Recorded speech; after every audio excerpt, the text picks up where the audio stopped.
Yeah, I'll go ahead and get started. So welcome everyone. I want to thank you for inviting me to come speak with you today. So today I'm going to be talking a little bit about backyard birds. And as I was mentioning earlier, where I live on Birmingham South Side, I'm in an old house that's been divided up into apartments. So I don't really have much of a backyard, but Birmingham has a wonderful backyard in the form of Railroad Park, which is a place where I spend a lot of my time after work, and I go birding there a lot. And so what I would like to do is to go ahead and share my screen. So just to give you an overall view, so I'm going to share with you some birds and some of the plant tips, I guess, if you want to call it that, from Railroad Park. And then I will close out with just a few websites that I would like to show you as future potential resources for you in the future. So without further ado, I will go to sharing my screen here. And so let me go ahead and put this in full screen. So hopefully everybody can see this.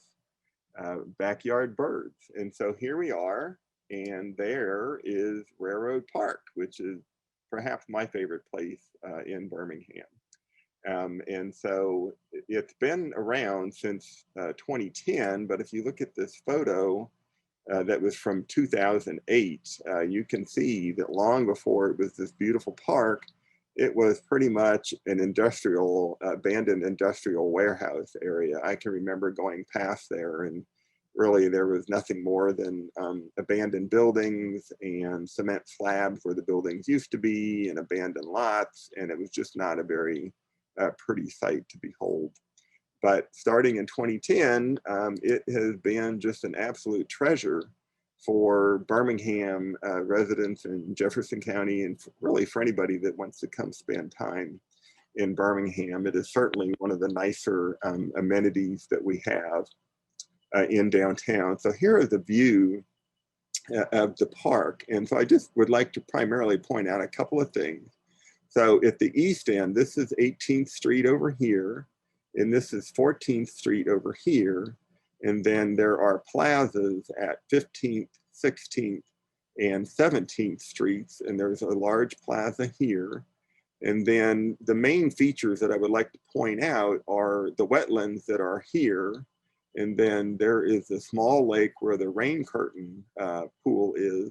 And then we also have a little bit larger lake here with the little weirs that project out into the lake. And then flowing along the edge of the First Avenue South side is this little creek, stream, whatever you like to call it, waterway. And there's a little pond at each location. And then the water, as it flows, once it reaches the terminal pool down here, it is then piped back up to the wetland, and it re-enters the wetland up here. So it's essentially not necessarily a closed system, because certainly rainwater gets into it, but it is a recirculating system. So without further ado, we will go ahead and get to some of the nitty gritty. So 900 acres of green space, and 30% of it is water by surface, which is really quite an astonishing feature when you think about it. 600 trees in the park, many, many different species of plants, most of which are native, but not necessarily all of them. And of more interest to our program today is that 88 species have been reported from Railroad Park to eBird, which is a Cornell citizen science project.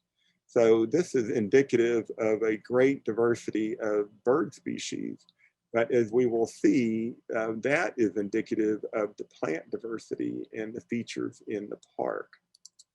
So what I like about Railroad Park is it has a little bit of something for everyone, for people to relax, enjoy some time together with their families, their spouses, get together with friends, a little bit of enjoyment for yourselves, lots of skateboarders and rollerbladers at the park, kids with their dogs, lots of dogs in the park, lots of kids. It's just a wonderful sight to see. And then families, and of course me with my bike. I got to include pictures of people on their bike. It's a great. Yes. I just got a chat that said it's not in full screen. Oh, okay. So does that Yeah. help? Does that help, Patricia?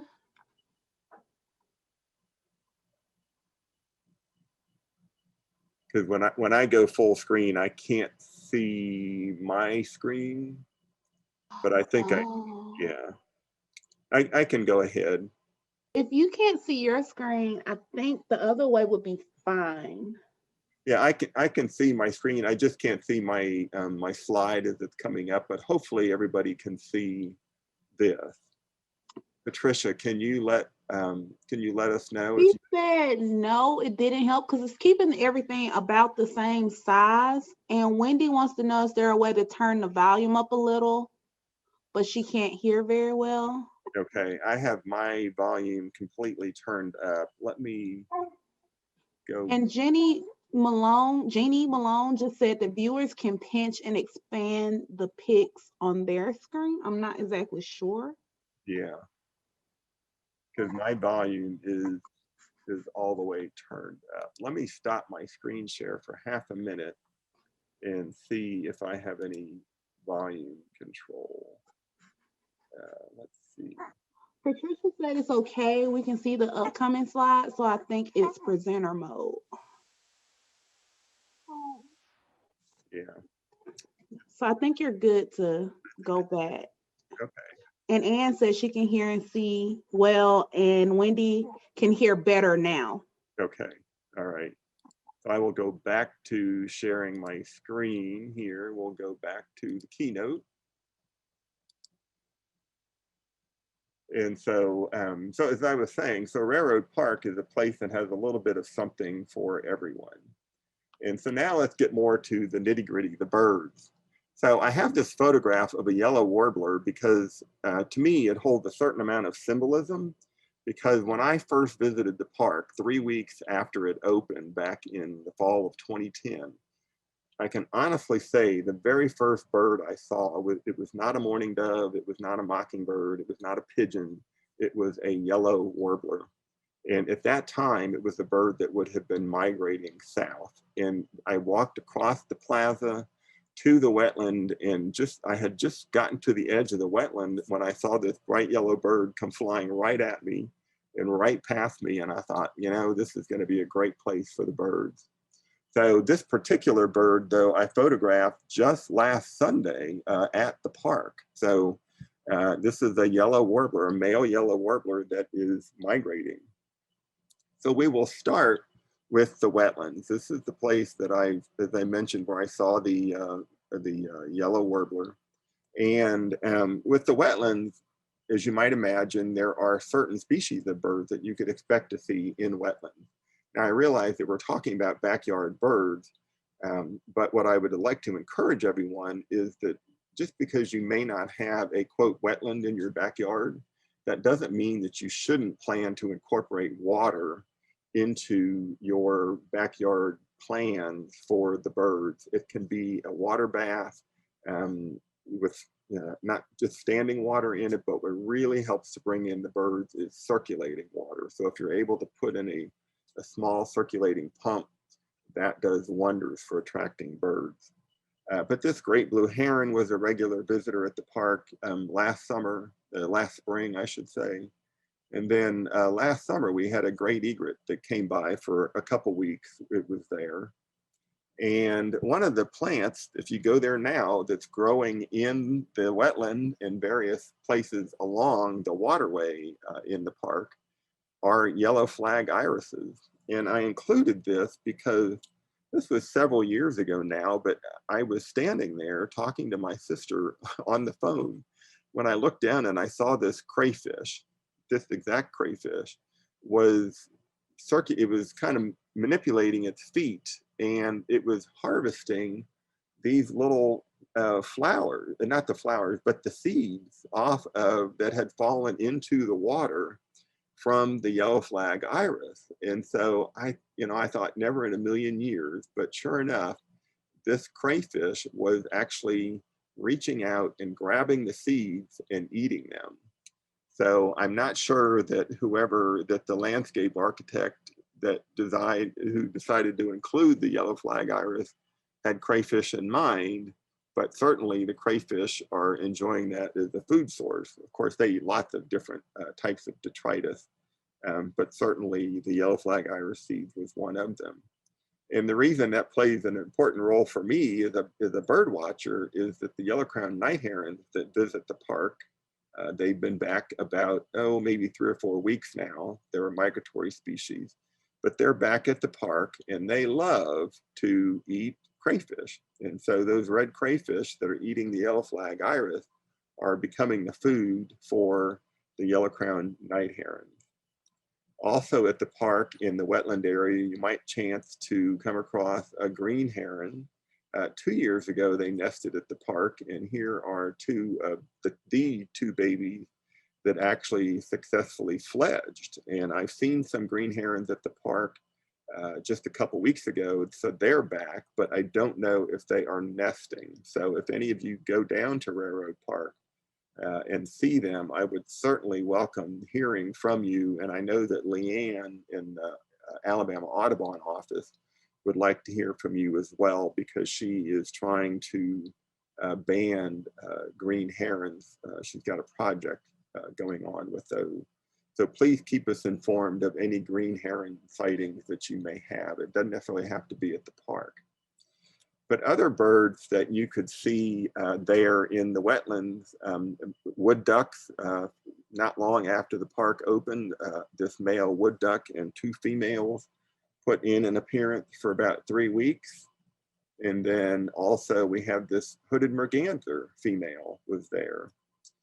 American coots are actually a fairly regular sight in migration. I've seen them in spring and in the fall.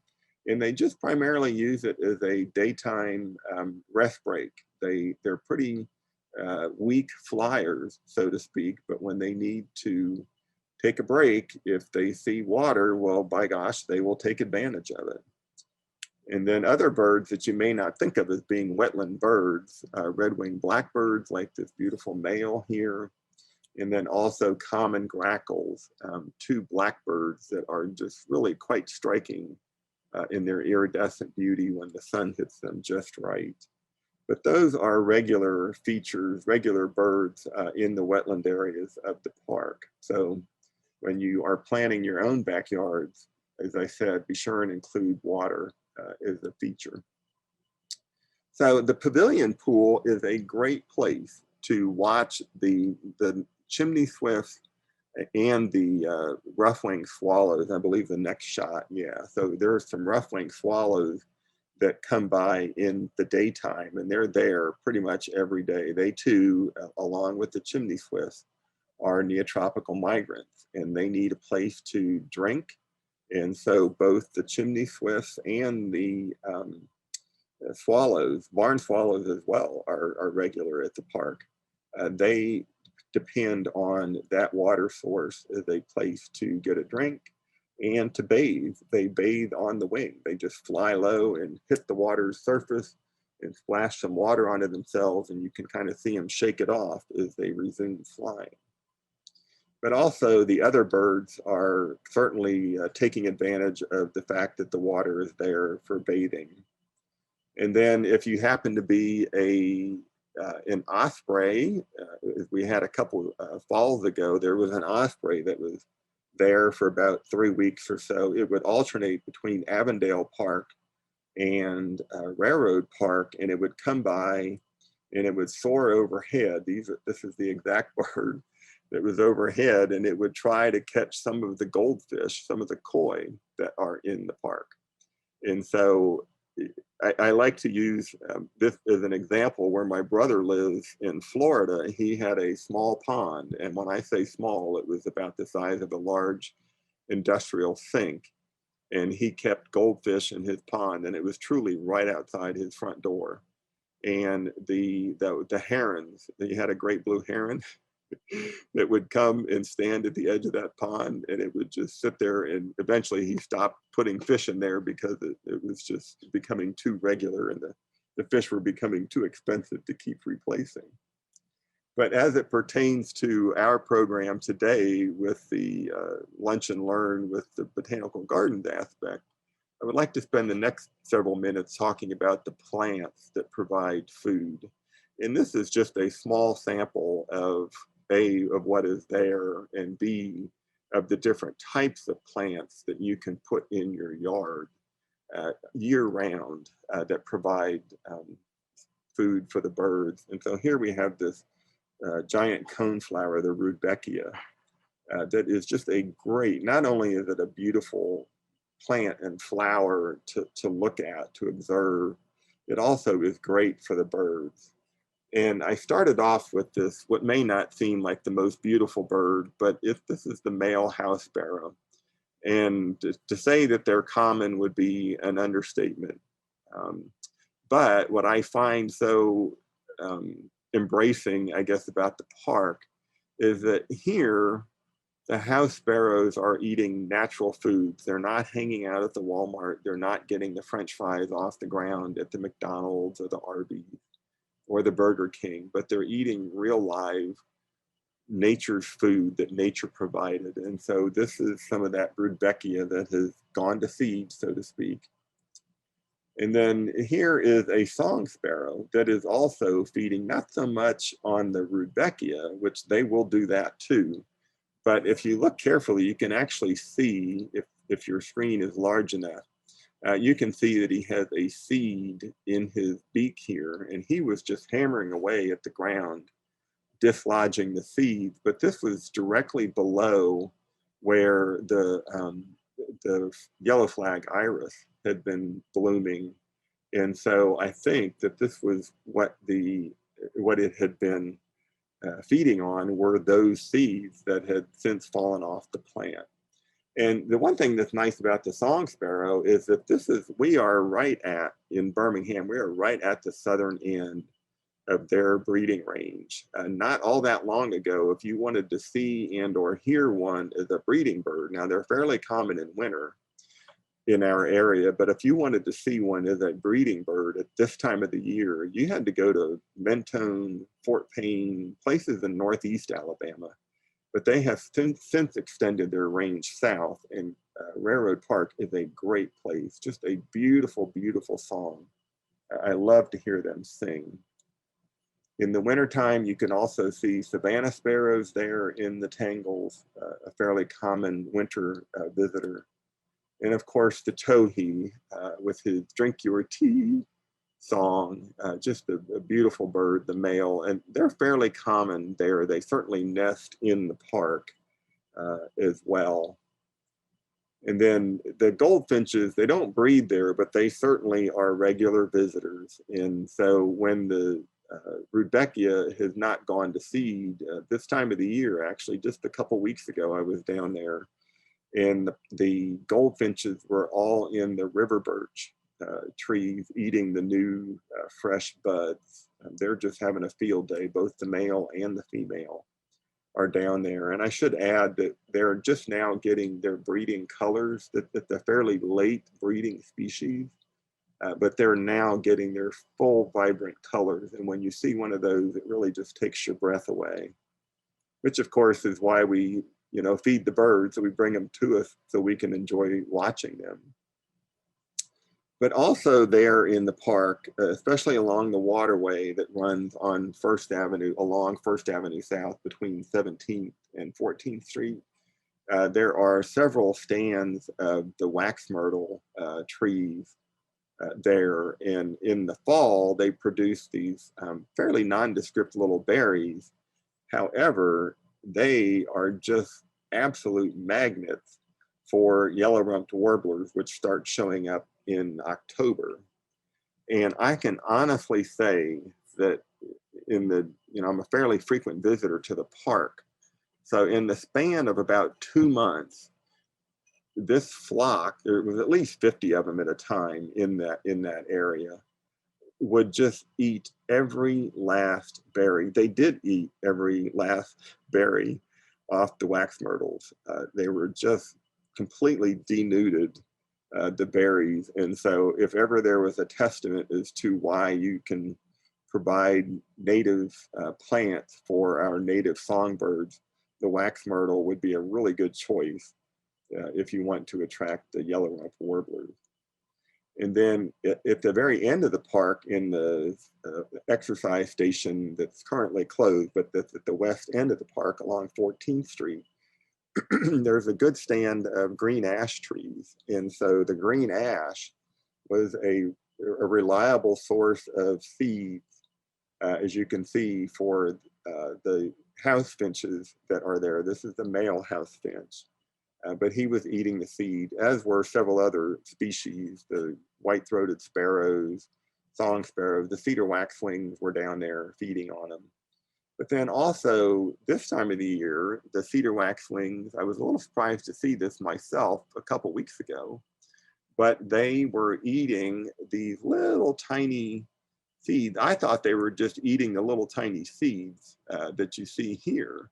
But in reality, what these birds were doing was breaking off the little stem at the little nodule here, and then they were sipping the sap that was the freshly exposed sap. It was something I had not expected to see, but that's exactly what they were doing. And so I thought, well, that's rather interesting. I never would have known birds to do that. But that's what this cedar waxwing was doing, was breaking off right at the base here. And you can see where the little nodule is. That's where they were collecting the newly exposed sap. There also are some tulip poplar trees that are growing in the park. And as you'll certainly recognize the blossom of the tulip poplar. And I use this one particular photo because it shows a hole in the side. And so what would have created that hole, most likely, given its size and its location, would have been an orchard oriole, or perhaps maybe a Baltimore oriole. But these are birds that are migrating through our area now. The Baltimores are very uncommon breeding species in Alabama. The orchard oriole is a little more common. But both of these species have sharp beaks, and they are returning to Alabama. They're neotropical migrants. And so they return to Alabama about the time that the tulip poplars are blooming. And so as you can see in this photograph here, they're actually, in this case, I think this was the day after it had rained. And so I think this particular bird was actually sipping water from the bract of the bloom.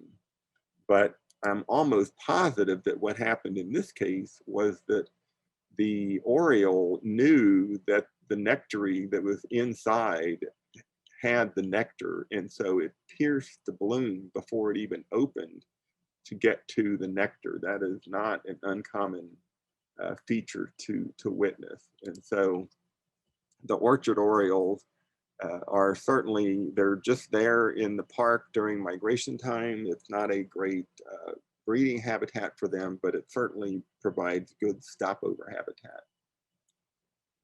And then certainly this is probably a shrub that is known to many of you, and that's the American beautyberry. This is a widely adaptable species, and it's one that many varieties of birds like to eat. And so certainly this northern mockingbird, it's kind of funny, as they later on into the summer, when the berries are present and into the fall, the mockingbirds take up their station and they defend their little turf. But this particular bird was a reliable spot, trying to locate him there at his stash of American beautyberry. But then also, other things eat the beautyberry. And so here we have a photograph of a mouse that you can even see where it has been nibbling on some of the seeds here, some of the berries, I should say. And then he would also go ahead and harvest some of the seed heads. And I actually watched this. It was really funny. Not in this particular photo, but I watched him walk out to the end of one of these twigs that had the seed head on it. And then he turned around and nibbled through the stem and so that he essentially fell, and he rode the seed head to the ground. He fell to the ground and he had the seed head, and I watched him take it into a little hole that was at the base of this plant. And so I thought, well, he is harvesting his seeds, his winter food, to store it underground.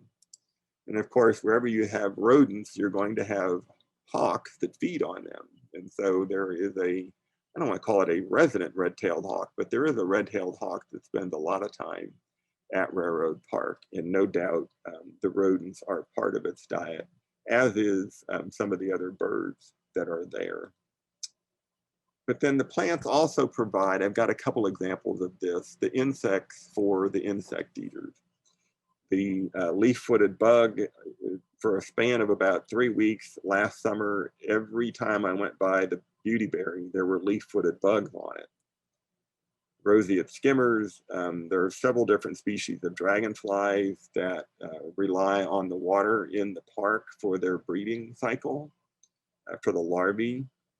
And of course, then we've got birds like this eastern phoebe and eastern kingbirds, both of which have a beak that is specially adapted for catching insects in flight.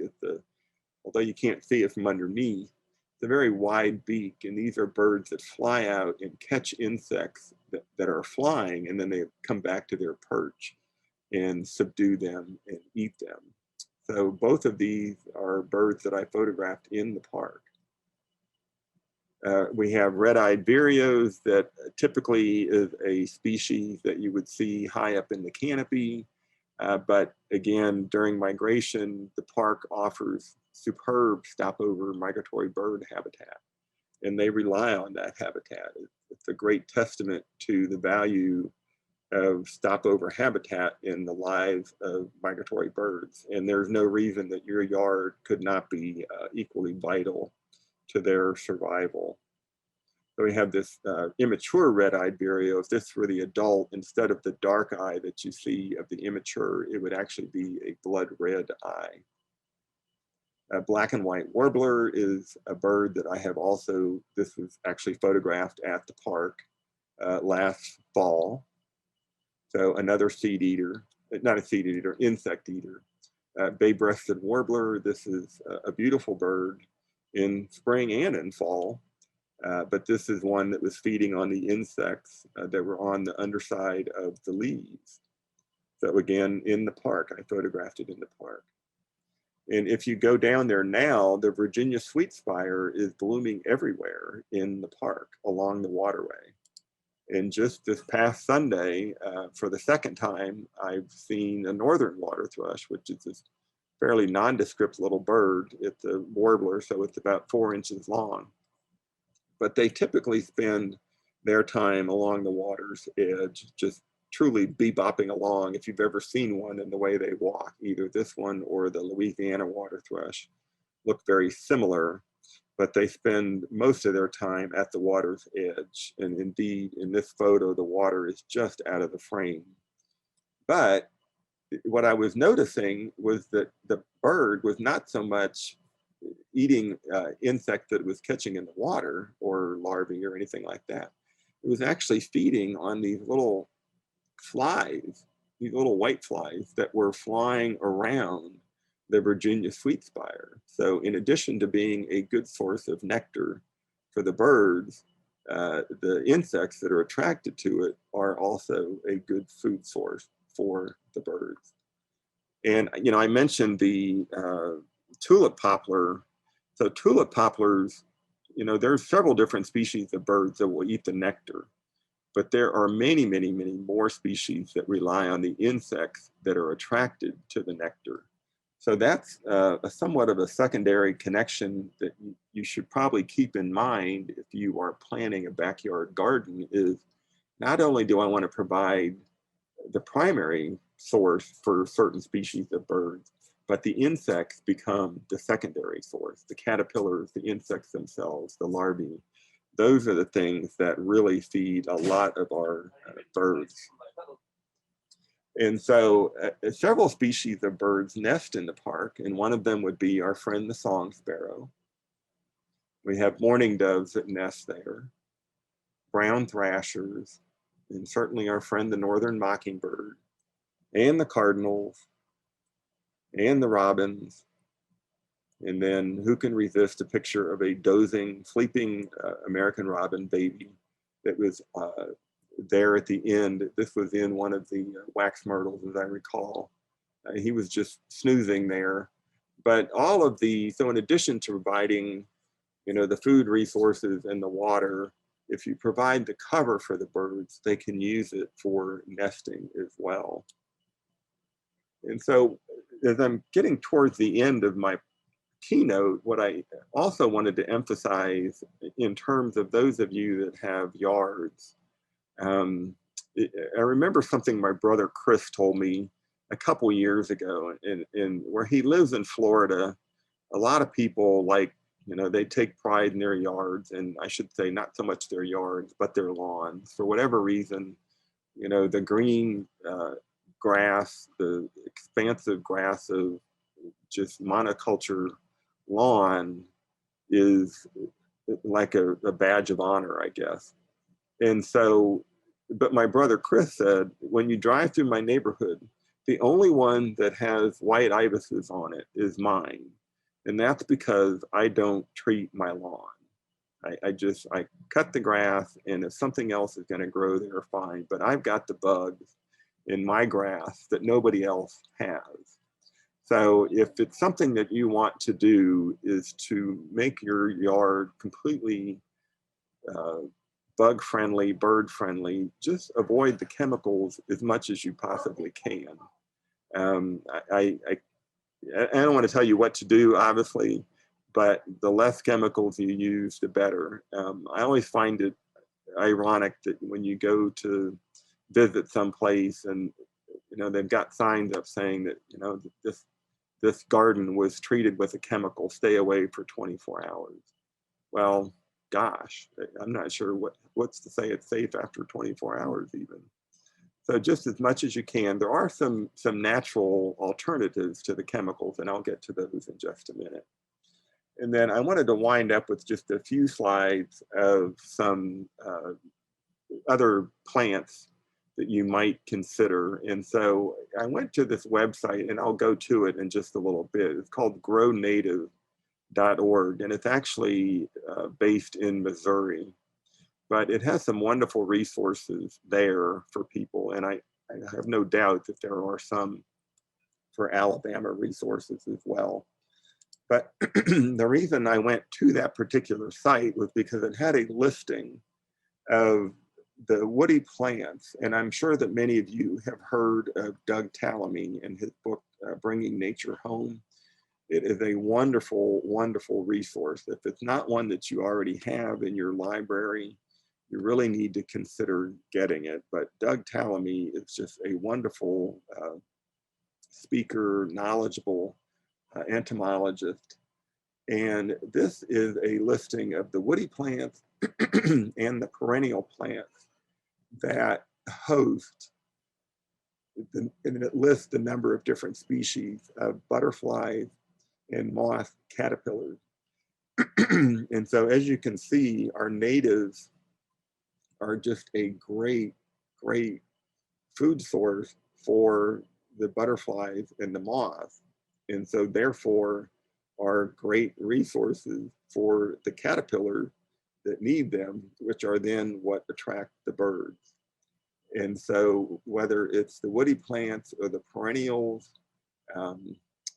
I can't emphasize it enough. Just go native. All of these are beautiful flowers, and whenever you see them, you're going to see birds. So let me just go over a few more. So this is a lesson I have to remind people every year.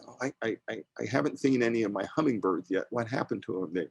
They come back in March, but I haven't seen any.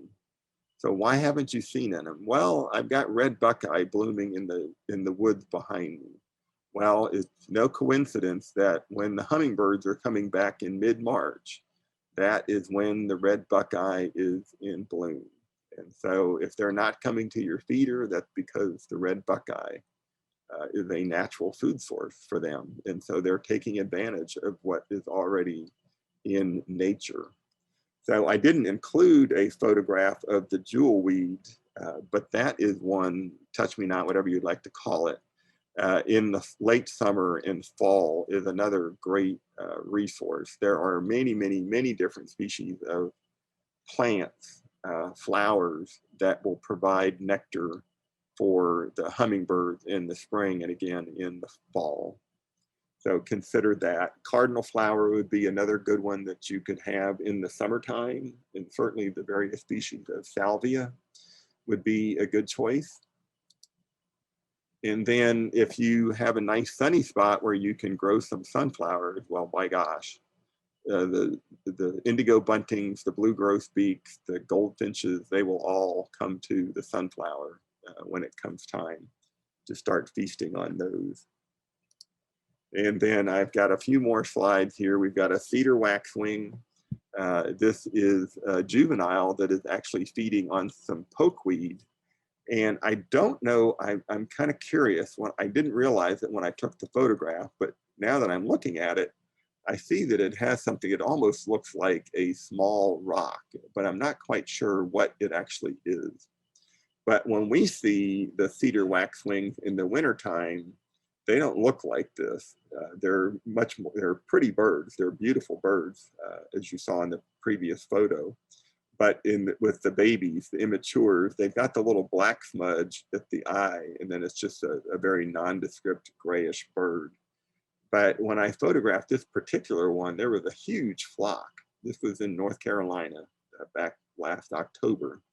And they were flying down to this pokeweed. It was a good stand of pokeweed, and they were just back and forth, feeding on the pokeweed.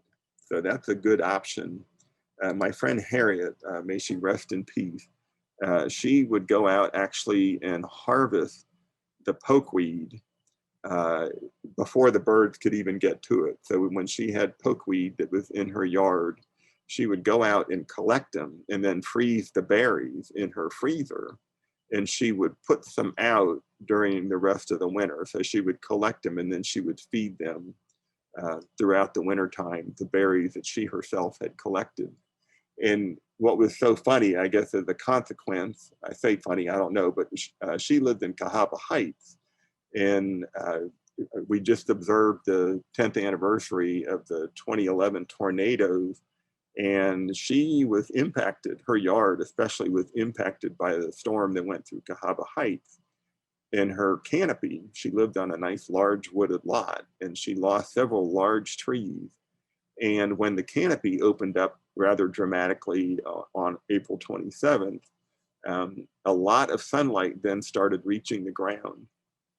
And so that was payback time then for all of the pokeweed berries that she had been feeding her birds. They all now suddenly had the sunlight that they needed, and her yard just became pokeweed heaven because all of them now had the sunlight that they needed. And it's just a great natural resource for the birds. So I've got this slide up here of the viburnum in the fall. This is something to consider when you're choosing your plants.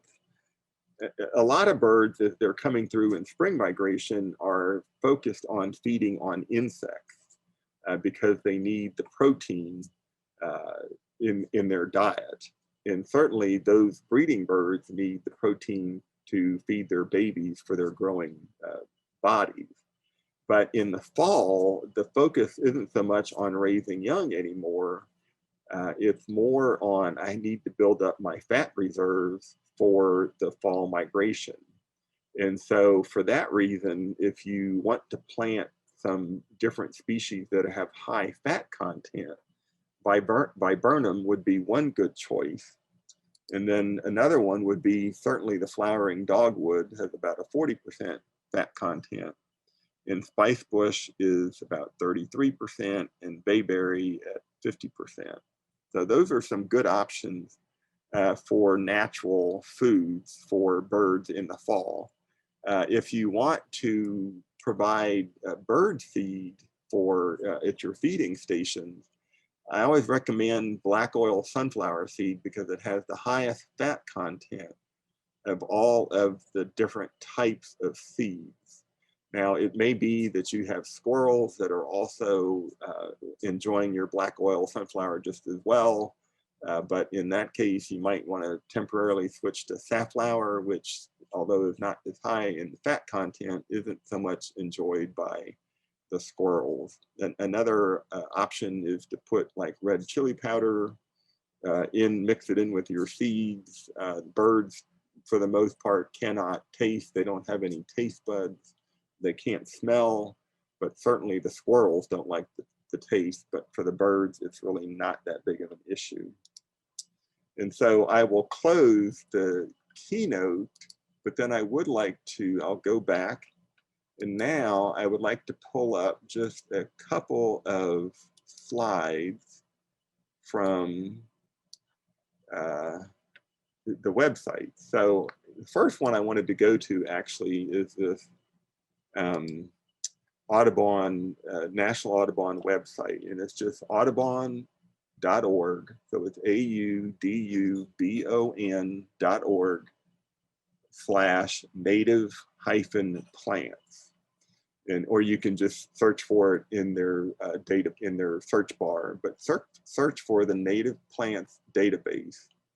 And you can go to this wonderful resource. And so I have my email address typed in here, and I've got my zip code typed in. So obviously you would want to put in your contact information. But then if you hit search, it takes a couple of minutes, and it will generate a list for you of all the different native plants that you can use. And it gives me, for my zip code, 109 different best results, 417 total full results. And you can select whether you want annuals, grasses, succulents, shrubs, trees, vines, evergreens. You can even select what types of birds it is that you would like to attract, whether it's hummingbirds, the warblers, nuthatches, mockingbirds, waxwings, all of them. So it's just a great, great resource. I can't recommend it enough, and I can't thank Audubon enough for doing this, just because it's something that it's a question we always get. And it's like, what can I do? What can I plant for the birds? And if you plant for the birds, you don't really have to worry so much about putting out the bird seed. But certainly the bird seed is a welcome addition. And as I mentioned earlier, the other thing that you'll be sure to include or want to include in your backyard planting is a source of water. And certainly moving water is even better, because the sound of it is what attracts the birds as well. And then I found this website. It's just called treehugger.com, and it has some natural and homemade insecticides that you can put. And some of these are ones that you're probably familiar with already: vegetable oil spray, soap spray, garlic spray. Here's the chili pepper again. So these are some of the options if you want to go chemical-free, artificial chemical-free in your yards. These are some options that you can consider. So with that, I will stop sharing my screen. And if there are any questions, I see we're coming up on 12:30. So I'll be happy to answer any questions if you want to chime into the chat box or. So we have a couple of questions in the chat as well as the Q&A. I'm going to start in the chat. Okay.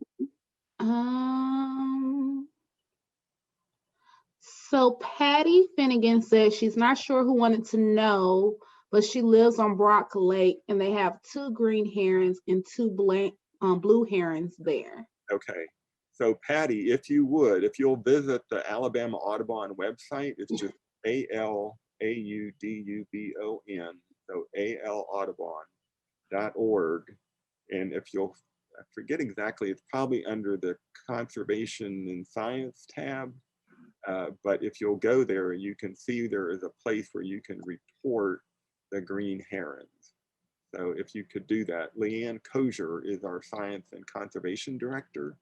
And this is a project that she has undertaken last year and this year, trying to document and ban the green heron. Okay. Oh, I do see. So I can see the notes here as well in the chat. Okay. Please Then note there's a good time of day to visit the park. So if you're going to Railroad Park, I would certainly say in the morning is best, and certainly on the weekends it can get fairly crowded. mhm. But on the weekends, or pretty much any morning for that matter, get there early. I'm not saying you have to be there at the crack of dawn, but most of the time when I'm there photographing birds and visiting, it's generally between like 8 and 10 o'clock. So it's not necessarily early. If you want to get there at 7 and treat yourself to a donut or coffee, either at the Red Hat or Hero Donuts, tell them I said hello. Mhm. But those would be good times to go. At the end of the day, it's not quite as good. Although what I will say is at the end of the day, especially later in the summer, that's when the chimney swifts come in and they get their last little bit of drink of water before they go to bed for the night. And so you'll see the chimney swifts flying around overhead from about the early part of April when they get here all the way through October. But at the end of the day, every day they come down and they get a drink of water there at the park. So, What are the best plants for coverage for birds? okay, so in that case, what I would recommend is something that is fairly dense.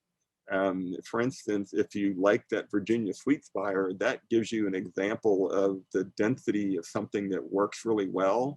Oak leaf hydrangea is another good one. It's good cover. The birds will nest in it. It's a beautiful plant. I just love it. We do have some of that in our yard at home, right, in my apartment.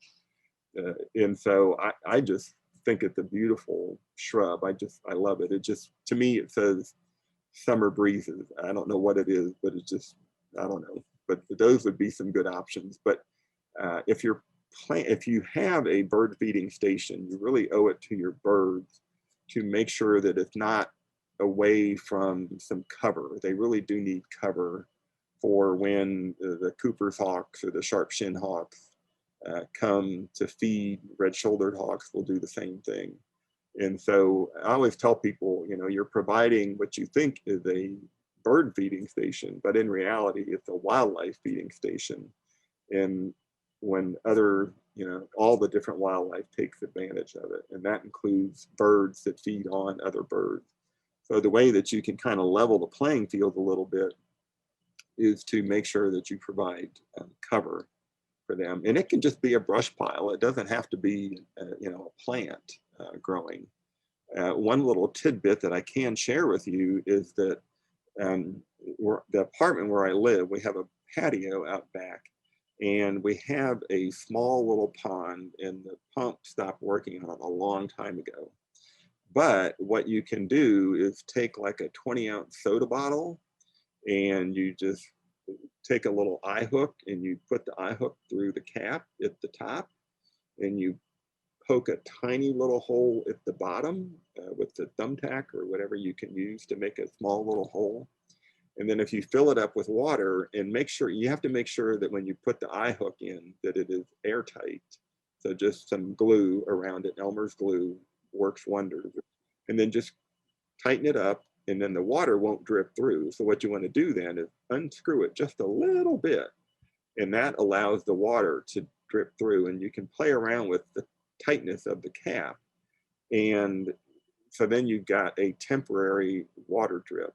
And several years ago, I was in the habit, before I would come to work, of setting up a little blind out on the back patio, and I would sit in there with my camera and photograph the birds that were coming to the water. And these were neotropical migrants dropping into a yard over there on Highland Avenue, which otherwise I'm pretty sure they would not have come down to where I was if it had not been for the water. So the dripping water is a great resource. Okay, so we have another, how to keep the squirrels away from the bird feeder. A couple of different things. You can either move your feeders away from the trees or wherever they might be leaping from to get to your feeder, Another possibility is to put a baffle either below the feeder or above the feeder. Above the feeder, if you have a like a hanging, like a shepherd's hook type feeder. Or I saw some the other day, a photograph that somebody had of a pole feeder that they had. And in their case, they had almost like a slinky type coil that was around the pole. And so it was a barrier to allowing the squirrels to come up the pole that way. So you do have to be a little bit creative in how you keep them away. And as I mentioned earlier, the safflower is a type of seed that they don't tend to like so much, so you might try that as well. So we have another, Lorraine has asked, my backyard is heavily shaded. What would be good plants to plant there? I'm on a northwest facing slope of Shades Mountain. Gosh, well, you know, that's where the oak leaf hydrangea would probably grow there as well. And I'm trying to think of some other plants that would, if anybody has some suggestions there to share with Lorraine, feel free to chime that in. Hopefully we can see that there's some new, but that's something that I would suggest. Certainly the pokeweed definitely needs some of the sun to grow. A better variety of viburnum. Good question. That I don't really know. I know that the possum haw was one. It's certainly a railroad park. That is a popular plant. The other thing I forgot to mention in the form of fall berries, black gum trees. Oh my Lord, those are magnets for different species of thrush.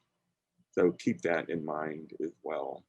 And certainly, I guess maybe for Lorraine, who had asked a question about, go to that Audubon website and type in your zip code and put in, you know, that you want shrubs and it needs to be in the shade and see what it offers. I'm almost positive it will have some suggestions for you there. Let's see. Oh, are there bad caterpillars, the tent caterpillars? So the answer to that, I'm sure that they do damage to trees.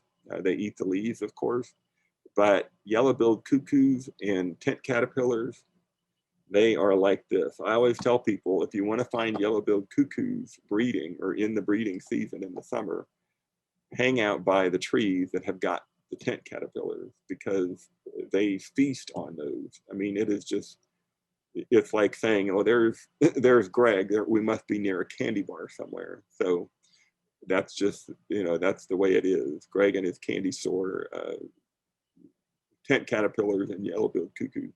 The other thing I will say about those tent caterpillars is that they make great, the tents, the silk, the birds use those extensively when they're building their nests.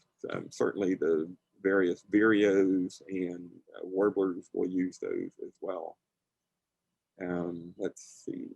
There's a question about photographs. Is there a particular camera lens you enjoy using for your bird photography? Okay, so yeah, so in my case, I'm using a Nikon D500, which is a digital SLR, and the lens that I use is it's a Nikon 200 to 500 lens. So that's my particular setup. The one thing that I use that a lot of people don't use, and I don't know why that is, but I use an external flash on a lot of my photographs just to help even out the light on the birds. So. Will the red pepper work for raccoons too? Oh gosh, I don't really know. I would think that it would, just because I know that they're not used to eat. Well, I shouldn't say that. They'll eat just about anything. But I know that people have told me that it works on the squirrels. So you can try that. And for those of you that are in the Birmingham area, you can check with the Wild Birds Unlimited store there in Hoover on Highway 31. and check with them and see. You could call them up. They're a really good local resource for foods, bird feed. And then I know that they do carry the red pepper additive. I think they even sell the seed with the red pepper in it if you need it. Greg, do you ever host walks around Railroad Park or interested bird watchers? I know you host some for us, and I've seen where you've done some in some other places, but do you host walks at Railroad Park? I have not recently, but that's only because of the pandemic. And so we're about to resume some of our Audubon walks, our Audubon field trips, and we are starting those back up starting this summer. We have one that's coming up this coming June 5th. Mm-hmm. If you have to be a member to go on them, just because at this point we're limiting them to members only. But my feeling is that come July, when we go full scale back with our field trips again, that we will open those up to everybody. You don't necessarily have to be a member to join us on the trips. And I have 2 more questions that I got via email, but before we lose some more people, I just wanted to let everyone know that the herb group actually donated us some herbs this morning. They have 50 cilantro plants. So if you would like some cilantro, it's first come, first serve. You can pick it up at our library, which you just drive up and you can knock on the door and Hope will be there to help you out with that. So if you're looking for some cilantro, we have it for free at the gardens today through the library. And the library also has some amazing gardening books that they got donated from right before the pandemic, during the pandemic, that you might be interested in. So also ask Hope if you can look at some of those books if you're interested in some more gardening books. I did see where Patricia Tate, thank you for submitting your comment. Patricia says, plants that like shade that attract the caterpillars, pipevine, violets, hackberries, poison ivy. Certainly poison ivy berries are great for the birds, and elderberry. So, and then I do see a comment here that some of the squirrels will eat the red peppers, unfortunately. And Robert would like tips on sitting a bluebird house. On what? It says sitting a bluebird house. Oh, like sighting a bluebird? Sighting? Okay. Like where to put it? Okay. Yeah, so usually what bluebirds like is to be in an open area that is adjacent to like a wooded spot, and they like to face the open area, okay? So you don't want to have it facing the wood, but you want to have it facing the open area with the woods behind. And then you need to make sure that you put the pole, you don't want to hang it on a tree. You want it to be on a pole with a baffle so that the snakes can't get to it. And then it's also imperative that you make sure that you're using a bluebird house. There's a couple of different styles, but you want to make sure that the dimensions are specific for the bluebirds, because other birds will certainly use them. The squirrels will get it there and enlarge the holes. So you want to make sure you've got a predator guard at the front and a chew guard to keep the squirrels from enlarging the hole. But again, the Wild Birds Unlimited would be a good resource. If you're interested in building your own, you can certainly go online.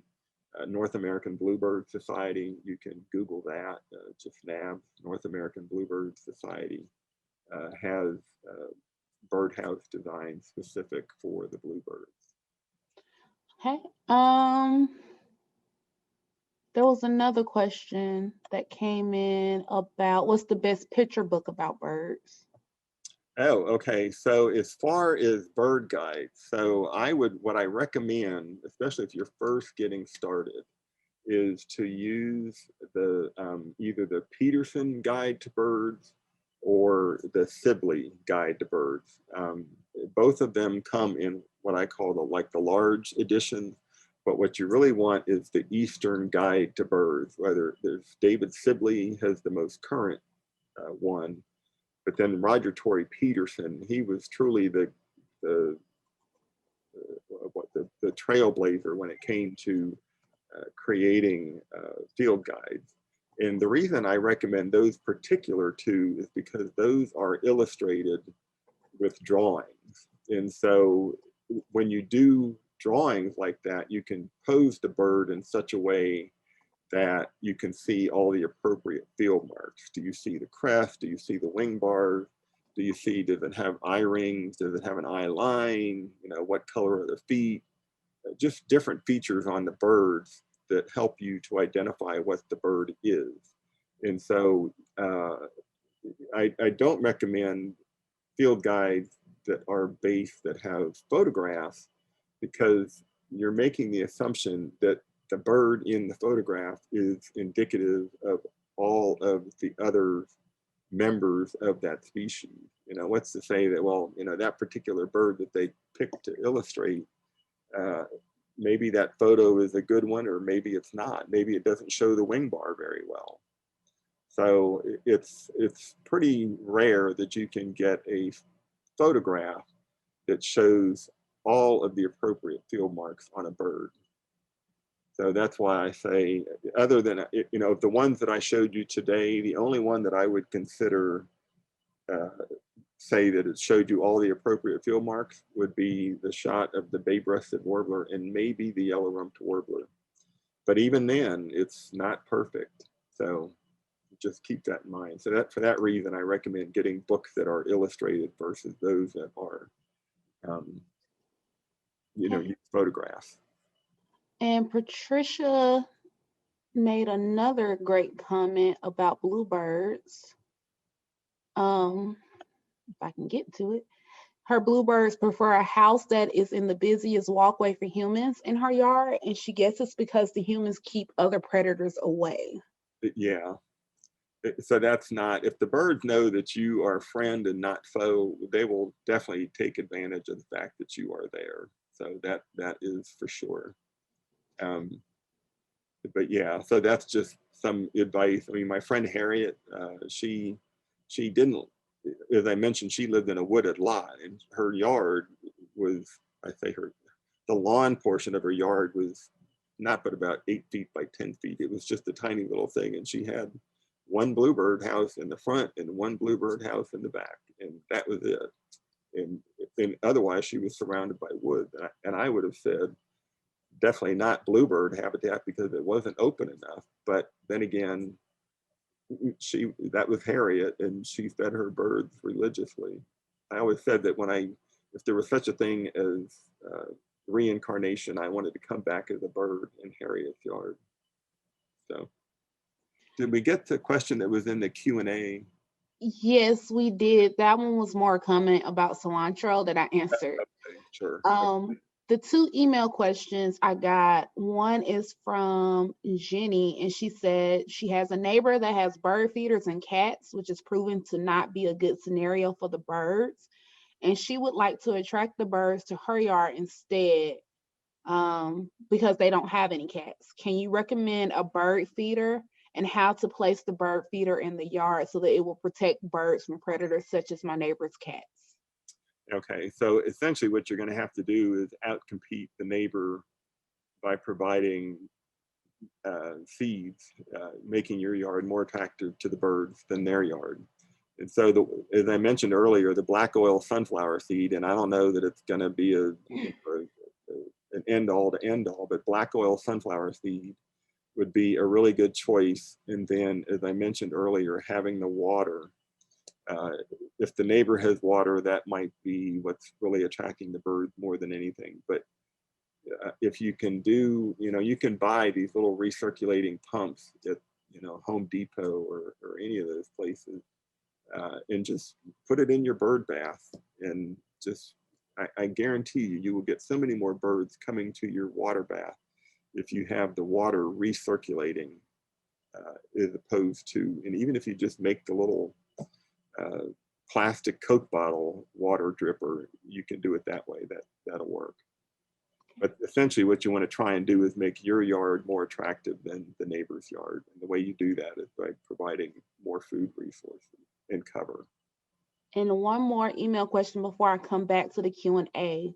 Joe said that they put a fountain on their back deck and it has 2 painted crows on it about 12 inches tall, and they clack their beaks as the water alternates pouring from one bird then the other. They had bluebirds building a nest in one of their houses, but just before they got the fountain. But since they got it, the bluebirds aren't coming to the feeder, are coming to the feeder, but not the house. Do you think the sound or size of the fountain is scaring them? The fountain is about 8 inches from the house, which is hanging from a tree. We've had babies in the house that the last 2 to 3 years. That's a possibility. I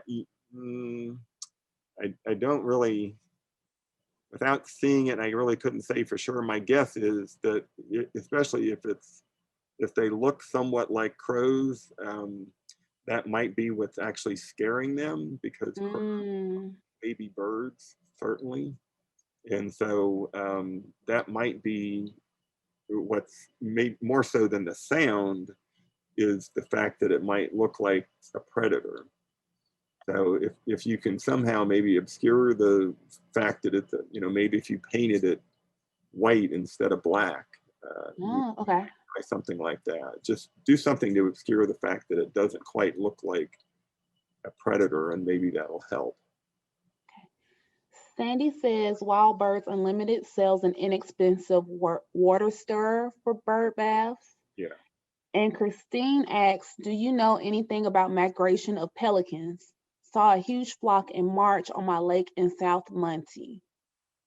Okay, yeah, so the American white pelicans are birds that are here in the wintertime. There are some that do spend the summer with us, but that's a bird that breeds in the American Rocky Mountain West and also up into Canada. And so on freshwater lakes, so they're not anything like the brown pelicans that nest in saltwater at the coast.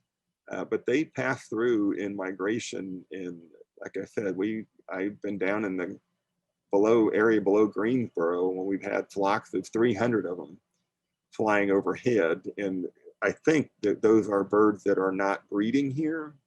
And so they just decided, well, if I know I'm not going to be breeding, then there's no point in me migrating.